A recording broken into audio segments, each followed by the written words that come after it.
Welcome back to another awesome edition of ALLI's Albert Luthuli Leadership Institute Spotlight on women who are doing amazing things. We are really trying to shine a light on those who are making a difference, especially highlighting leadership, which is what ALLI is all about: leadership, reimagining leadership, leadership in context, leadership in development, and leadership in accountability. So with me today is none other than Heidi. She is the head of the Friedrich Frenzel Slabbert Institute for Student Leadership at Stellies and the deputy director of the center over there, in short form known as SLEEK. Thank you so much for being with us, Heidi. It is an honor to talk to you, and I'm looking forward to what this conversation holds. Thank you so much for inviting me. Look forward to the conversation.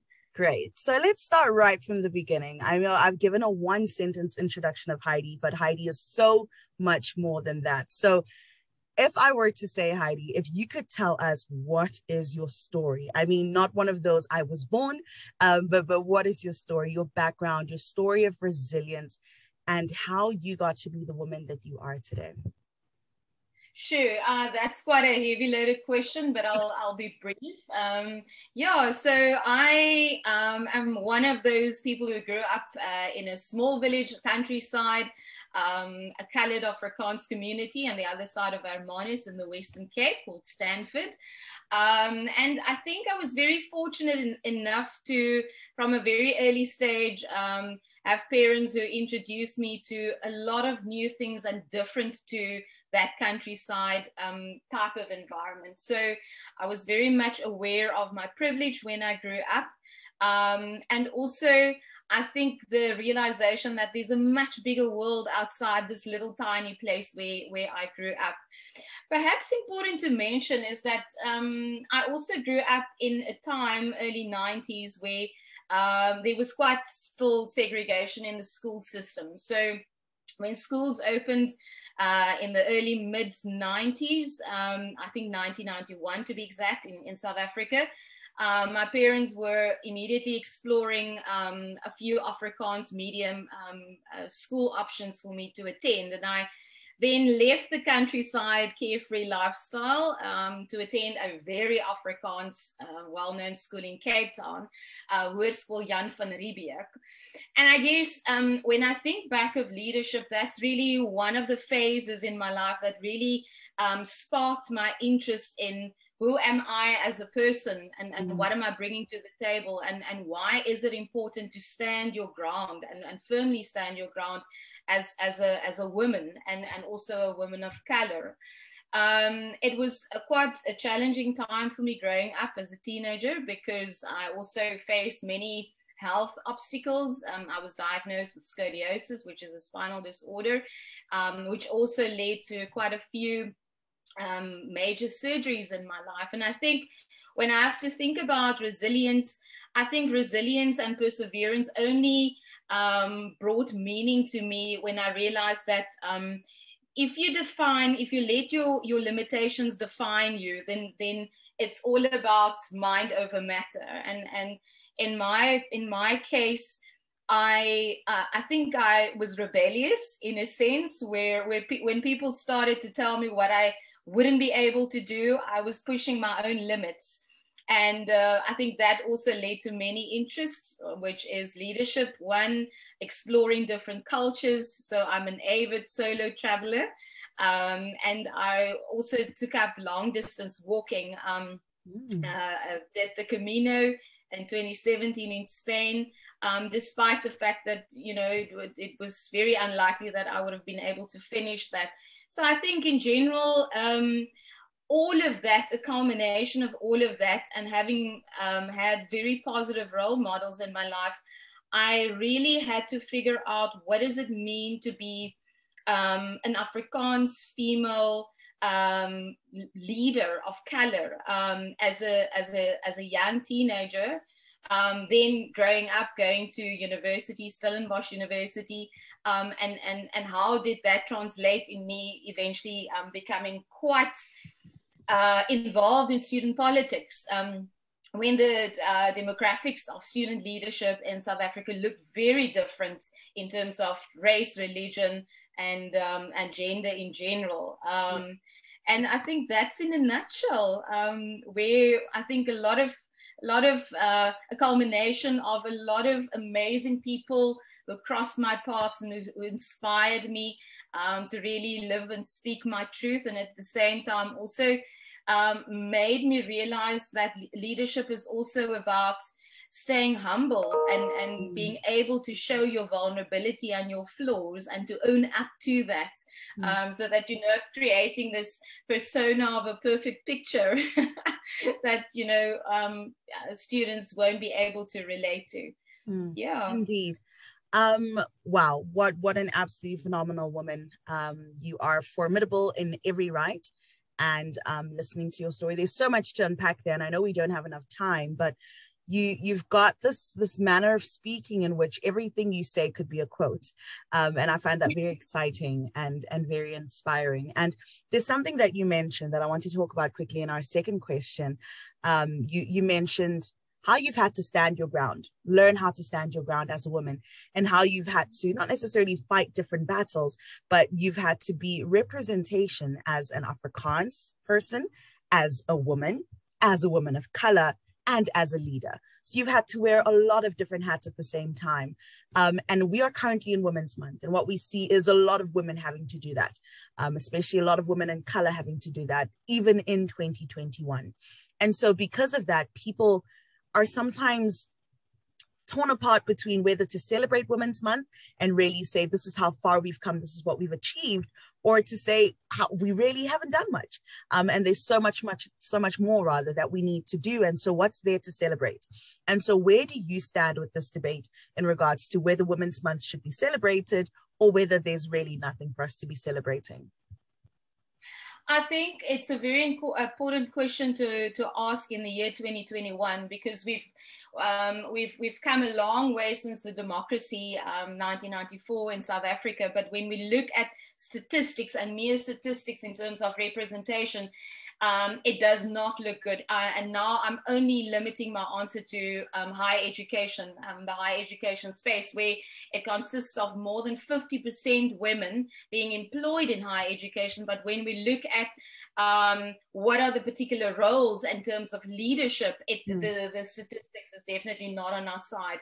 On the other hand, I think this question also leads to a lot of internal conflict for us as women, in the sense where I do think we do have a lot to celebrate.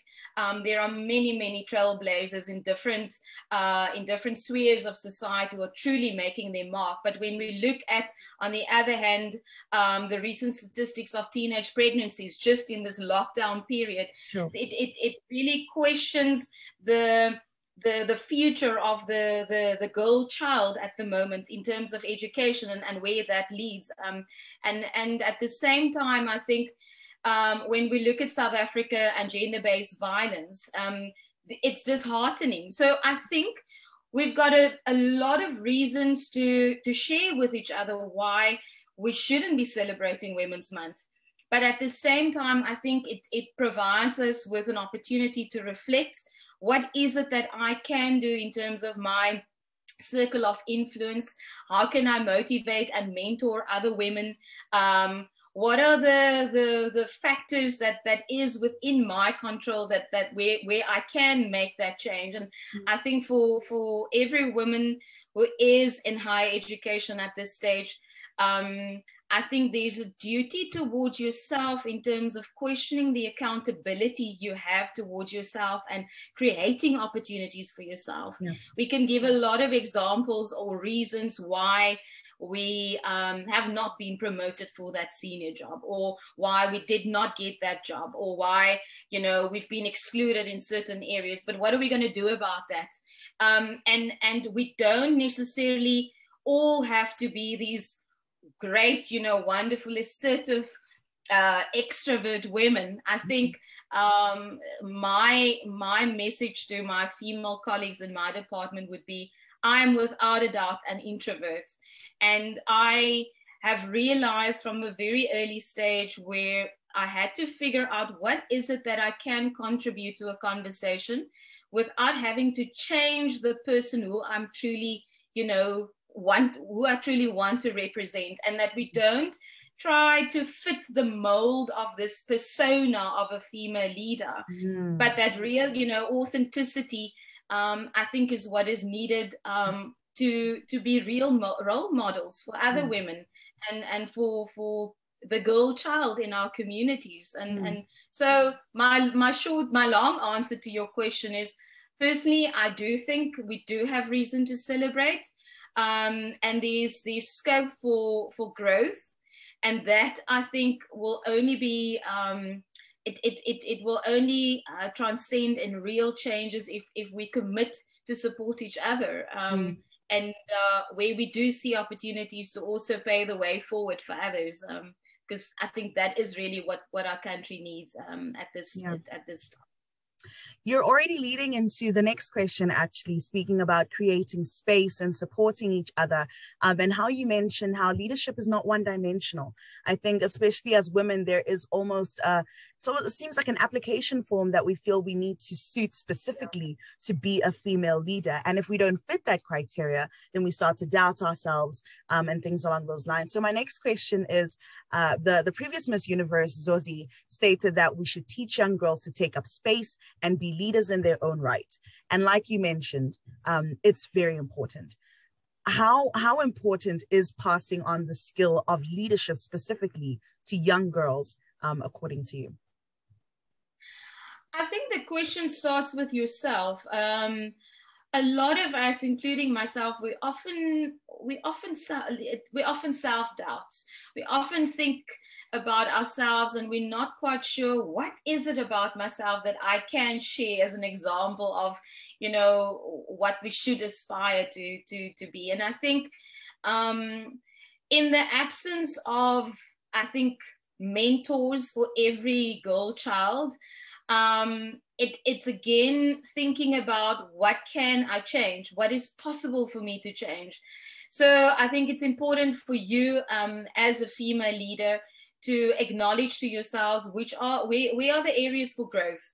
Where can I find a coach and mentor? What is it about this person that I respect? So it's not just about the title that the person holds, but the characteristics that you admire in that person.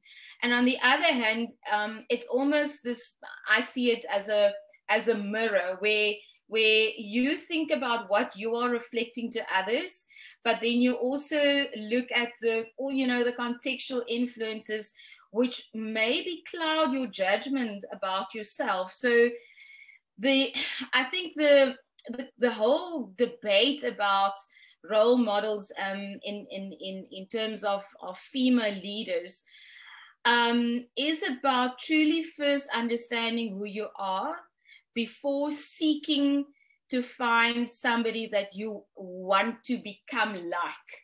And I think that's the part of where you don't want to clone, you don't want to have a nation of female leaders who are all talking the same talk. Yeah. We need diversity within the concept of womanhood. that is a true reflection of the diversity within the female side of society, if I can call it that.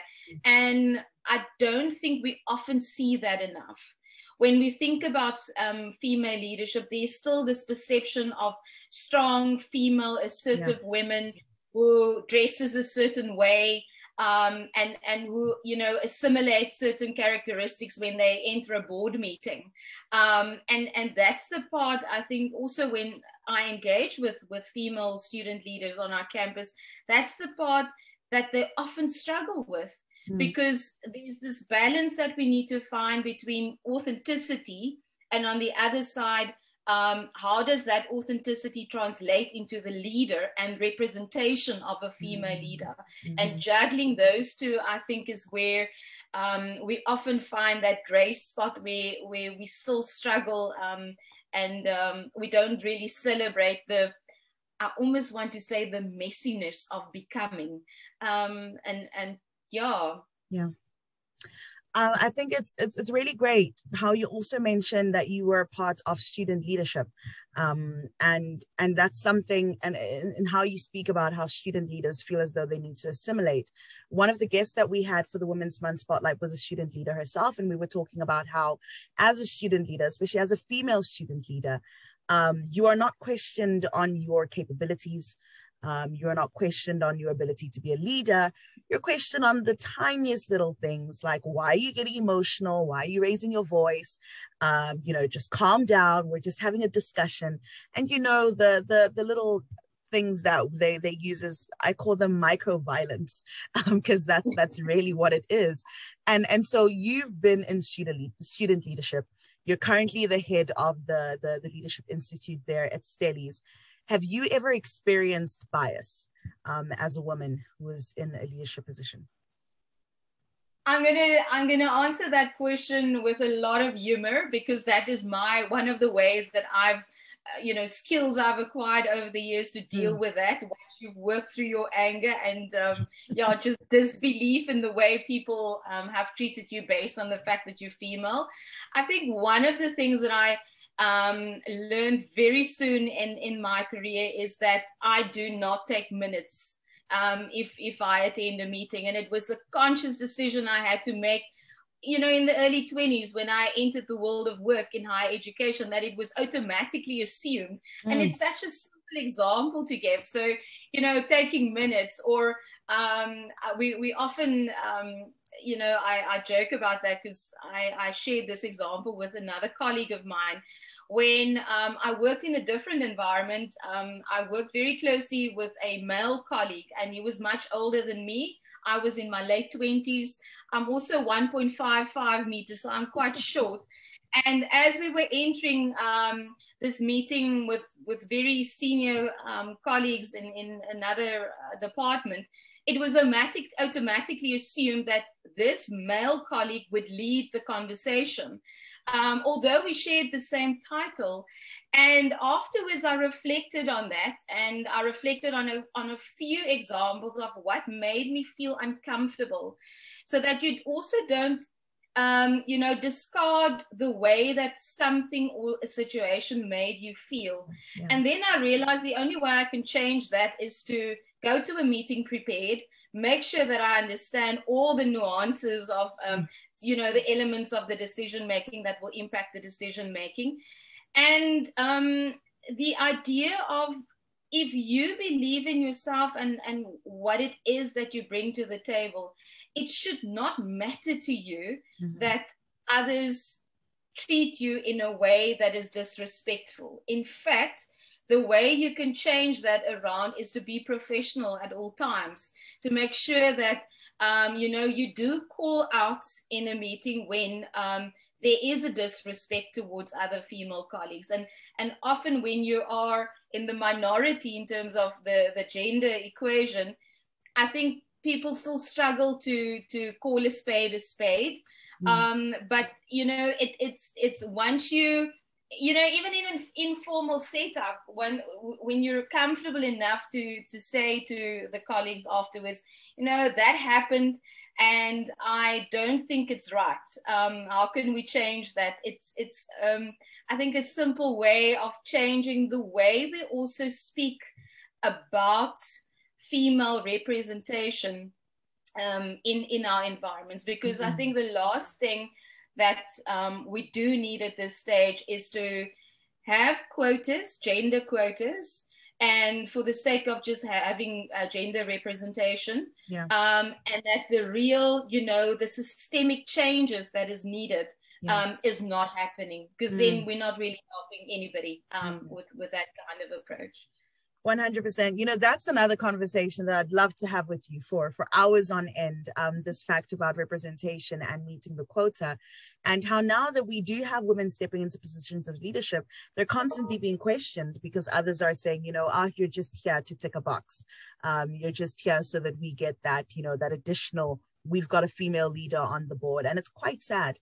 Because there really are some formidable leaders who are doing things. And I can definitely relate to when you say, as a woman, we need to be 5 times more prepared. There's so many times that I will show up to a meeting and my male counterparts will have no idea what's going on. And it's, you know, we've been there the whole night, making sure we know the answer to every single question, just to almost constantly prove ourselves. And it's sad, but it's just one of those things that, if we don't do it, we do it now so they don't have to in future. That's how I sort of console myself. So speaking about the Friedrich Frenzel Slabbert Institute for Student Leadership, could you please just tell us about that, your involvement in that and how it came about? So just like ALLI, we're also celebrating our 10th year this year. It was launched 10 years ago as one of the spaces within Stellenbosch University to develop thought leadership. So not just for Stellenbosch University leaders, but for youth across South Africa.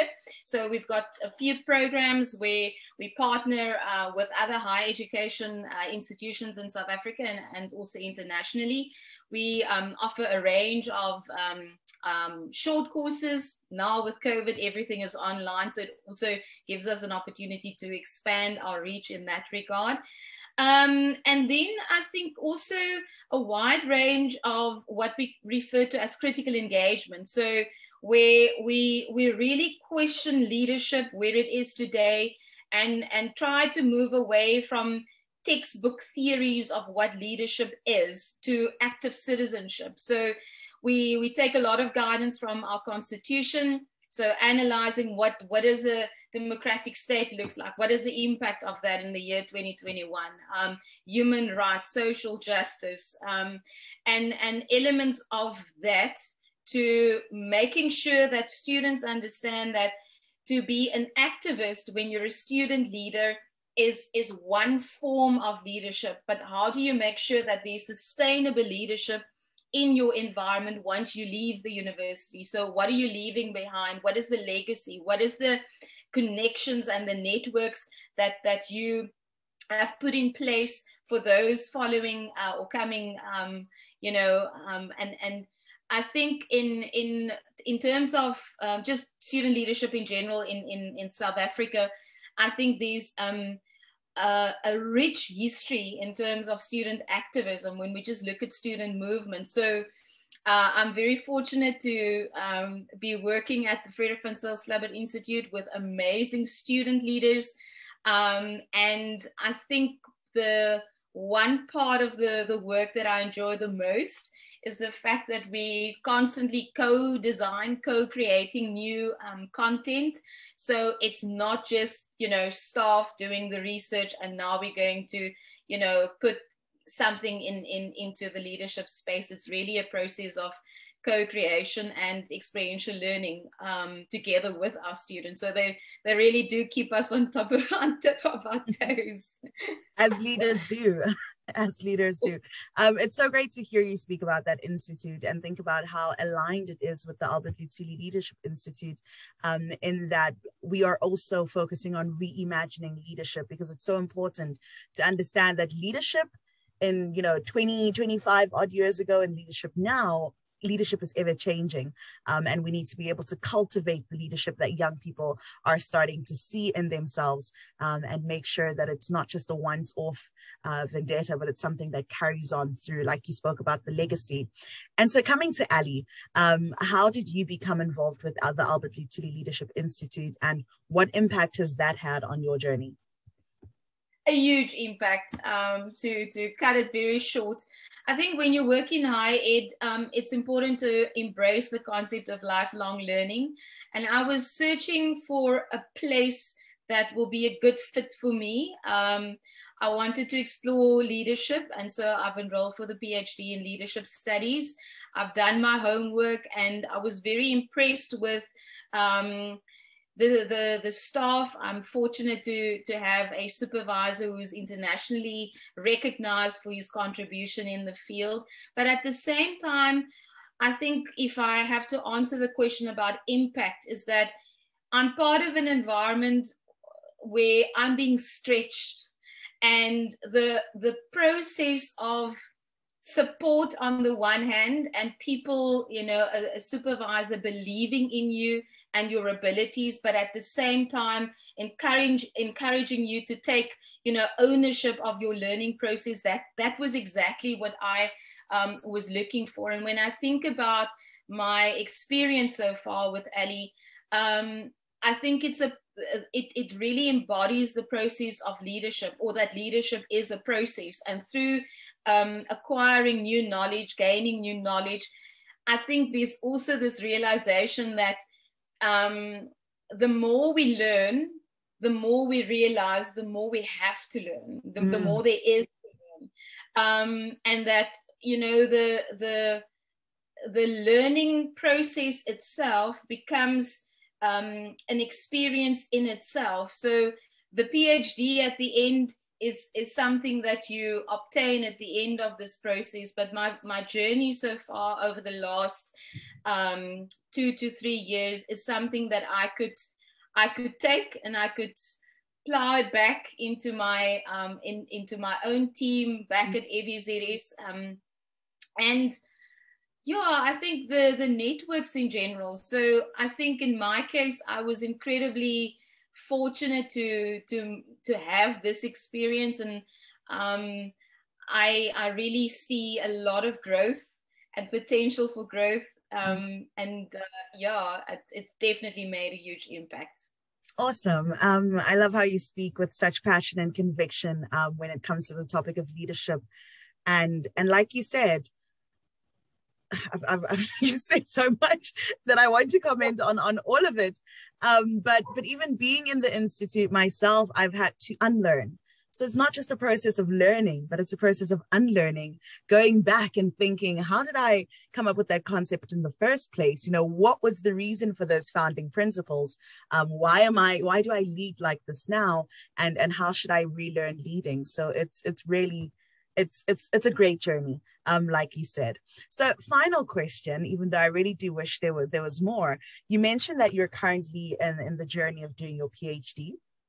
And as a woman of color, as a young woman of color, every time I tell people that I'd love to do my PhD and I want to do it rather soon, it's always, and this is 2021, but it's always the thing of, but aren't you a little bit too young for that? Don't you want to, aren't you going to scare men if you walk in there and you say, hi everyone, I'm Dr. Acob? Isn't it, going to cause some problems in your growth and development? So my question to you is, what advice would you give women of color, young women, all women wanting to pursue their PhD? There will never be enough time. You will always feel that your workload is too much. You will always have self-doubt along the line. You will always have people who question your abilities. You will always feel that, is the end near? Where is the end? What am I doing? And am I really on the right track? Yeah. But somewhere deep down, there's always that voice, and that voice is your own voice, and nobody Nobody else can be your North Star for you. Mm-hmm. So as long as you, I think in those dark days, if you feel you're starting to self-doubt, I think it's important to take yourself back to right at the beginning, to the reason why you've enrolled for it. We all have our own reasons. We all have the main drivers for us when we completed that application form. And at the end of the day, that's the one single thing that will keep us going.